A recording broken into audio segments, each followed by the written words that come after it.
বাহ, চলে এসেছেন? হ্যাঁ, কোথায় যাবেন? আজকে আপনাকে নিয়ে সারা শহর ঘুরবো, আর আপনার সাথে কিছু জরুরি কথাও আছে। আমি রিক্সা বেশি সময় চালাতে পারি না, ওই পা ব্যথা করে। নতুন চালক তো, তাই। আচ্ছা, তাহলে রিক্সাটা পাল্টে একটা অটো রিক্সা নেওয়া যায় না? না, মানে আমি তো অটো রিক্সা চালাতে পারি না। আচ্ছা ঠিক আছে, তাহলে আমরা কোথাও বসে কথা সেরে নিব, চলেন।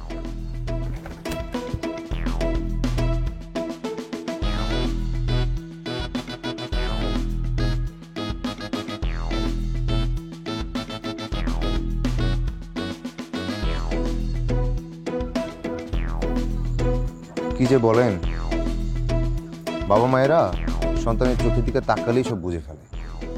আমি ধরা খেয়ে যাব। কিচ্ছু হবে না, আপনি তো বেশি বুঝেন কেন? আচ্ছা, তাহলে আমাকে কি করতে হবে?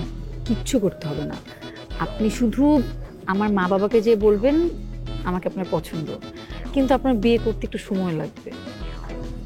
তারপর কি হবে? তারপর কি হবে সেটা আমি বুঝবো। তারপর কি সময় শেষ হলে আমাকে বিয়ে করবেন? কি বলেন আপনি এসব? এটা তো নাটক সাজাচ্ছি। আমি আপনাকে ভাড়া করতেছি, আর বলতে পারেন আমি আপনার থেকে হেল্প চাচ্ছি।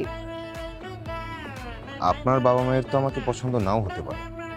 আমি তো সেটাই চাচ্ছি, আপনাকে তাদের এমনিতেও পছন্দ হবে না, তারপর আমি কয়েকদিন আপসেট থাকবো, তারা আমাকে দেখে তারাও আপসেট থাকবে। এরপরে আমি বাবাকে বলবো আপনি আমাকে ধোঁকা দিয়েছেন, ছেলে জাতটাই খারাপ, পুরুষ মানুষ আমার চোখের বিষ। এভাবে কয়েকদিন নাটকের পর নাটক চলতে থাকবে, নাটকের পর নাটক চলতে থাকবে।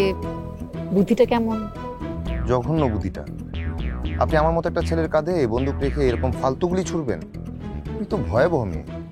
মেয়েরা ভয়াবহই হয়।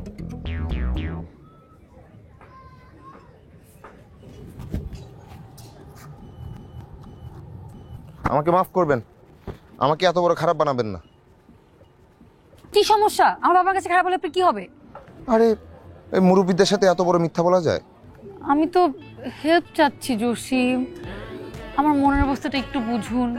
আমি বুঝতে পারছি না আপনি এত পেঁচাচ্ছেন কেন ব্যাপারটা। বাবা মা বিয়ে ঠিক করেছে, বিয়ে করে ফেলুন। কি আশ্চর্য, আমি যাকে চিনি না জানি না আমি তাকে কিভাবে বিয়ে করব বলেন? তাও ঠিক, ভালো না লাগলে কিভাবে কি, তার উপর আবার চেনেন না জানেন না। শহরটায় যে কি বিপদ ঘুরছে, নানা জনের নানা রকম বিপদ, বিপদ আর বিপদ।